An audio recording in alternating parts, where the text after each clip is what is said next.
नमस्कार दोस्तों, स्वागत है आप सभी का मेरे YouTube चैनल स्टेनो गुरु शिवा में। दोस्तों, विशिष्ट शॉर्ट हैंड की पिछली क्लास में हमने शब्दाक्षर सीखे थे। आज का जो चैप्टर है हमारा संक्षिप्ताक्षर है। इसको भी आपको बार बार प्रैक्टिस करनी है। जैसा कि नाम से ही स्पष्ट हो रहा है, संक्षिप्ताक्षर तो यानी किसी चीज को संक्षिप्त करना है। तो आप देख लेते हैं, भाषा में बार बार प्रयुक्त होने वाले शब्दों के लिए संक्षिप्त रेखा रूप बनाए जाते हैं। अतः कम से कम 2 रेखाओं से प्रकट होने वाले ऐसे शब्द संक्षिप्ताक्षर कहलाते हैं। ये 2 प्रकार से बनाए जाते हैं। शब्दाक्षरों पर उपसर्ग या प्रत्यय रेखाएं जोड़कर सामान्य संक्षिप्ताक्षर बनाए जाते हैं। और जो विशिष्ट हैं, विशिष्ट संक्षिप्ताक्षर व्यंजन लोप करके बनते हैं, जिनका विवरण अध्याय 23 में दिया गया है। तो इसको हम बाद में देखेंगे अध्याय 23 में। फिलहाल जो यहाँ पर आपको बताए गए हैं शॉर्ट वो मैं आपको बता देता हूं। देखिए, लाइन पर अगर आप टॉ की लाइन बनाते हैं वो क्या कहलाता है? वो निकट कहलाता है। इससे पहले वाले चैप्टर में आपने पढ़ा था, जब शब्दाक्षर आपने पढ़े थे, अगर आपने उसका अभ्यास किया होगा तो आपको याद आएगा, लाइन से ऊपर टॉ के व्यंजन बनाएंगे तो वो आता था आपका छोटा, और यह है निकट लाइन पे, और लाइन से नीचे आता था दृष्टि।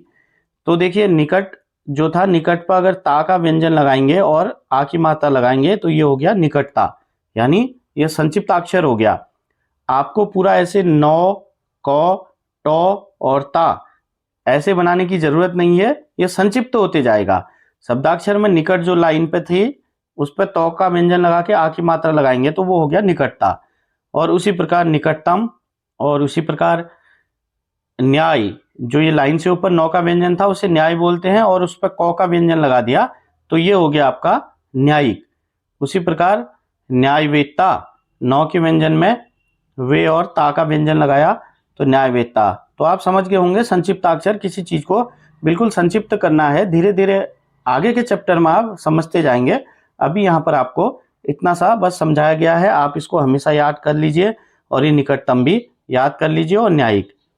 ये जो 3 है ये आपको हमेशा आगे लिखने को मिलेंगे, ये आपको बहुत कम मिलेगा, लेकिन ये जो है हमेशा हर शब्द में आता रहेगा। तो इसको आपको, इन तीनों को ऐसे ही याद कर लेना है, अभी से ही याद करते हुए चलेंगे, तब आप आगे अच्छे से लिख पाएंगे। उसके बाद देखिए, वचन दिए हैं यहाँ पर। शब्दों के बहुवचन को स्वर चिन्ह के अतिरिक्त एक बिंदु से भी प्रकट किया जा सकता है, जो व्यंजन रेखा के अंत में लगाया जाता है। जैसे बेटे लिखा है, बौ का आउटलाइन है, टॉ की आउटलाइन है, एक ही इधर मात्रा है और इधर नीचे भी एक ही मात्रा है, तो ये हो गए बेटे।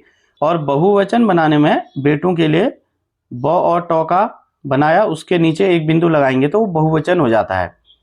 पौधे, और देख सकते हैं आप पौधों, यहाँ पर एक्सरसाइज दी हुई है, आप अच्छे से देख लेंगे और समझ जाएंगे।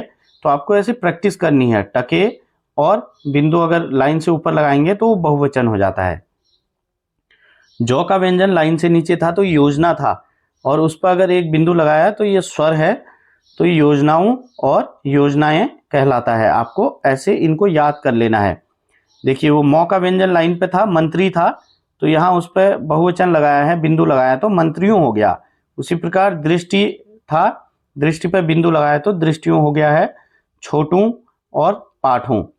इसी प्रकार से आप समझ गए होंगे, व्यंजन रेखा लाइन के ऊपर लगाने में वो बहुवचन हो जाएगा। तो आप इस एक्सरसाइज की प्रैक्टिस करते रहिए, तब आप धीरे धीरे समझ जाएंगे। शब्द चिन्ह, शब्दाक्षर और ये संक्षिप्ताक्षर। उसके बाद ये वचन वाला है। उसके बाद इस चैप्टर में है आपका व्याकरण चिन्ह, कैसे आशुलिपि में इनको प्रदर्शित किया जाता है। व्याकरण चिन्ह आशुलिपि में निम्न प्रकार प्रकट किए जाते हैं। देखिए, अगर फुल स्टॉप लगाना है, पूर्ण विराम, तो हिंदी में ऐसे होता है। आशुलिपि में ऐसे आपको एक एक्स का निशान बनाएंगे, क्रॉस, तो ये आपका पूर्ण विराम होगा। अल्प विराम आप देख सकते हैं, ये कॉमा सेम है। अर्ध विराम जो है, इसमें ऐसे सेमीकोलन जो है, इसमें ऊपर एक्स और फिर उसके बाद कॉमा। सबसे ज्यादा फुल स्टॉप की आपको जरूरत पड़ेगी। कॉमा आप कैसी भी यूज कर सकते हैं, इस प्रकार से भी हिंदी की तरह। सेमीकोलन भी अगर आपको आता है समझ तो कैसी भी यूज कर लीजिए। आपको लिप्यांतरण करते समय सही से उनको हिंदी में जैसे लिखा जाता है ये लिख के देना है। आशुलिपि में आप कैसी भी बना सकते हैं। विसर्ग जो है, आप 2 क्रॉस करने तक विसर्ग आपको अपने आप पता चल जाएगा। जहां पर दुख लिखा आता है तो आप हिंदी में दुख लिख देंगे, लेकिन जब लिप्यांतरण करेंगे वहां पर आप विसर्ग अपने आप से लगा लीजिए। प्रश्नवाचक चिन्ह है, सीधे आप क्वेश्चन मार्क लगा सकते हैं। निर्देशक चिन्ह जो डैश है हिंदी में ऐसे होता है और शॉर्ट हैंड में आपको ऐसे ऐसे दिया जाता है। और योजक जो है हाइफन देख सकते हैं आप, 2 स्क्वायर ऊपर की तरफ, ब्रैकेट हिंदी में ऐसे होते हैं, शॉर्ट हैंड में ऐसे लिखे जाते हैं। व्यक्तिवाचक का जो चिन्ह होता है इस प्रकार से, ये नॉर्मल है। और जब अनुच्छेद ऑब्लिक परिच्छेद यानी पैराग्राफ जो होता है हिंदी में भी ऐसे है और शॉर्ट हैंड में भी आपको जब पैराग्राफ बनाएंगे तो आप ऐसे 2 लाइन खींच दीजिए, तो इससे आपको पता चल जाएगा कि यहाँ पर से पैराग्राफ शुरू हुआ है। तो दोस्तों आज के वीडियो में हमने जो सीखा संक्षिप्ताक्षर था, उसको आप अच्छे से इन 3 को तो खासकर आप याद कर लीजिएगा, मैंने कह दिया है। और उसके बाद वचन है, वचन किस प्रकार से अगर बिंदु लगाएंगे तो वो बहुवचन हो जाता है। और व्याकरण चिन्ह जो हैं ये आप कैसे लिखेंगे शॉर्ट हैंड में, ये आपको मैंने यहाँ पर बता दिया है। इसमें इतना ज़्यादा जोर लगाने की ज़रूरत नहीं है, ये सिंपल आप हिंदी की तरह भी बना सकते हैं अपनी कॉपी में। जब आपको लिप्यांतरण करना है वैसे भी आपको फिर हिंदी की तरह ही लिख के देना होगा, इसकी कोई वैल्यू नहीं रह जाती है।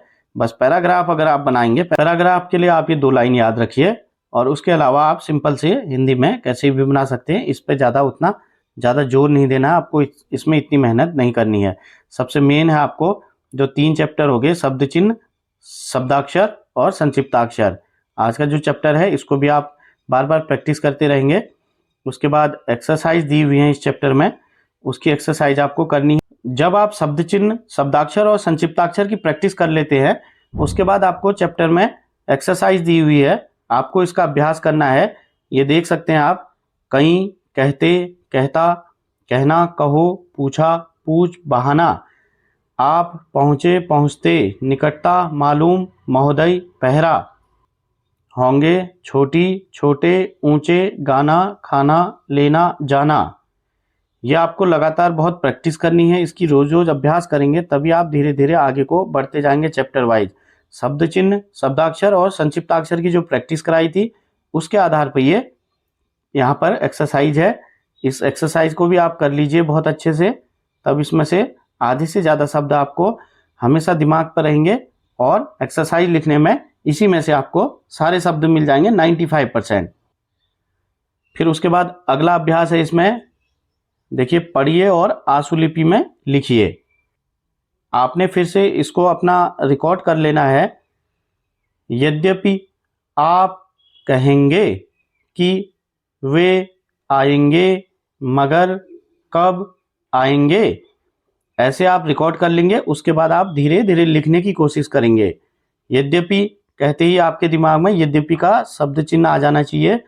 आप कहेंगे, देखिए पौ की लाइन है, उसके ऊपर आ की मात्रा है। उसके बाद कहेंगे, क और अंगे वाला, क और अंग वाला है। कहेंगे कि, ये भी शब्द चिन्ह है। वे, ये व्यंजन रेखा है, उस पर स्वर लगाया गया है। आएंगे, ये शब्दाक्षर है। मगर, ये शब्द चिन्ह है। कब, ये आपको सिंपल सा बनाना है, क और ब की आउटलाइन मिला के। और आएंगे, ये भी आपका शब्द चिन्ह है, क्वेश्चन मार्क। तो ऐसे आप वॉइस रिकॉर्ड करेंगे और शब्द चिन्ह, शब्दाक्षर और इनको याद रखेंगे। उसके आधार पर ये शब्द लिखना शुरू करेंगे, सेंटेंस लिखना शुरू करेंगे।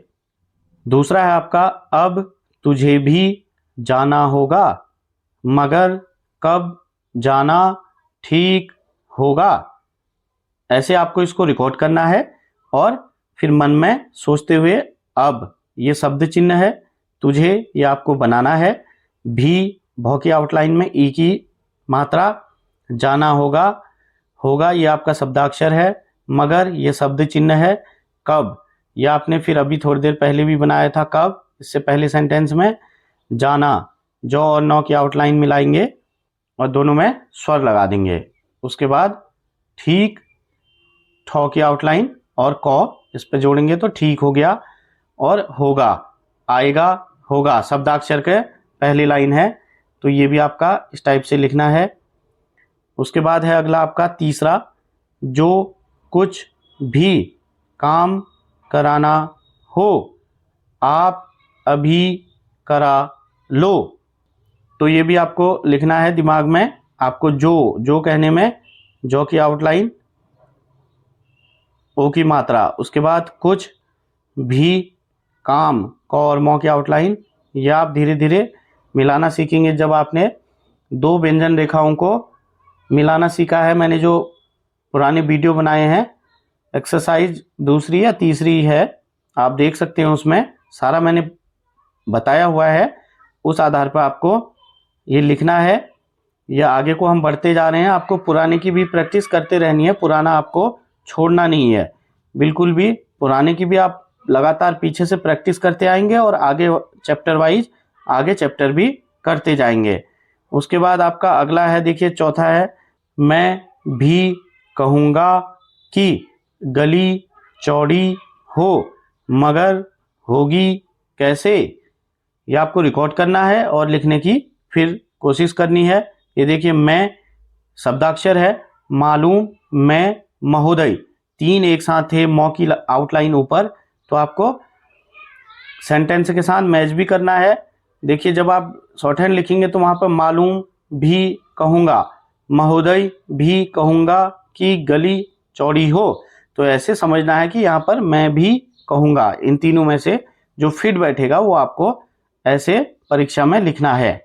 अगर आप भूल जाते हैं, ये मालूम है, मैं है और महोदय, इनमें से कौन सा आएगा, तो आप सेंटेंस जब मिलाएंगे वहां पर अपने आप आपको पता चल जाएगा, इसमें मालूम आएगा, मैं आएगा या महोदय आएगा। सिंपल सा है। उसके बाद 5वें नंबर का है, बूढ़ों और बच्चों की बुरी आदतें छुड़ानी होंगी। तो ये भी आप रिकॉर्ड करेंगे, फिर लिखने की बार बार लिखने की कोशिश करेंगे, अभ्यास करते रहेंगे। तो होंगी आएगा, होगा, आएंगे, होंगे, होंगे में ई की मात्रा लगी तो ये होंगी हो गया है। तो सिंपल सा है, इस प्रकार आपको प्रैक्टिस करते रहनी है। जितना ज़्यादा अभ्यास करेंगे उतना जल्दी आप लिख पाएंगे। तो दोस्तों, आज की वीडियो में इतना ही। मिलते हैं नेक्स्ट वीडियो में, तब तक के लिए बाय बाय, थैंक यू।